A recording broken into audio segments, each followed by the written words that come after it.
ప్రభుత్వం చేస్తోన్న అప్పులు చర్చనీయాంశమవుతున్నాయి. సాధారణంగా ఆదాయం ప్రభుత్వ నిర్వహణకు, అప్పులు అభివృద్ధి పనులకు ఉపయోగిస్తారు. అప్పుల వల్ల ఆస్తుల సృష్టి జరుగుతుంది కాబట్టి బ్యాలెన్స్ అవుతుంది. గత ప్రభుత్వం 1,00,000 కోట్లు అప్పులు చేసిందని ఆరోపిస్తున్న కళ్ళ ఎదుట కాళేశ్వరం, రంగారెడ్డి వంటి ప్రాజెక్టులు ఉన్నాయి.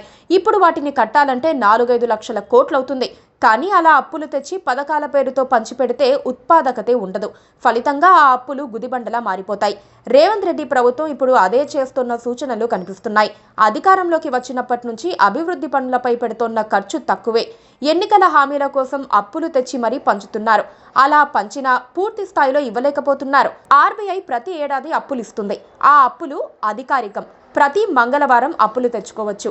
ఎఫ్ఆర్బిఎం పరిమితి మేరకు ఈ రుణాలను ఆర్బీఐ ఖరారు చేస్తుంది. ఇప్పటి వరకు ఏడాది కాలంలో తెలంగాణ ప్రభుత్వం 56,000 కోట్లను రుణాలుగా తెచ్చినట్లుగా తెలుస్తోంది. ఇక లెక్కల్లోకి రాకుండా అంతకంటే ఎక్కువే అప్పులు తెచ్చినట్లుగా చెబుతున్నారు. కార్పొరేషన్లు, ఎఫ్పీవీలు తీసుకున్న ఎఫ్ఆర్బిఎంఏతర రుణాలు 60,000 కోట్లు దాటిపోయినట్లుగా తెలుస్తోంది. ఇతర చోట్ల గ్యారంటీలు ఇవ్వకుండా 10,000 కోట్లను సమీకరించినట్లుగా ఆర్థిక శాఖ లెక్కలు చెబుతున్నాయి. కోకాపేటలోని 400 ఎకరాలు ఐసీఐసీఐలో తాకట్టు పెట్టి 10,000 కోట్లు తీసుకున్నారు. ఈ విషయం బయటకు తెలియదు.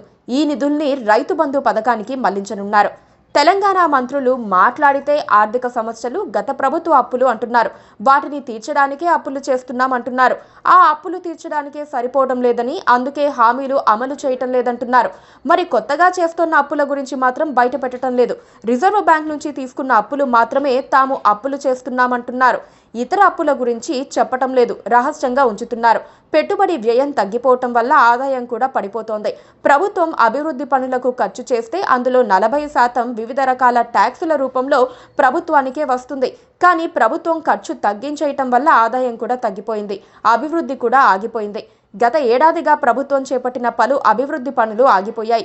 ఓవైపు అప్పుల విషయంలో ప్రభుత్వం దూకుడుగా ఉంది. ఎన్నికల హామీలు అమలు చేయడానికి ఎన్ని నిధులు సమీకరించుకున్నా సరిపోని పరిస్థితి కనిపిస్తోంది. ఇలాంటి సమయంలో రాబోయే కాలంలో తెలంగాణకు ఆర్థిక సమస్యలు మరింతగా చుట్టుముట్టే అవకాశాలు కనిపిస్తున్నాయి. ఇది ప్రజలపై మరింత భారం మోపే సూచనలు కనిపిస్తున్నాయి. Please subscribe to KTV Telugu. KTV Telugu. KTV Telugu channel.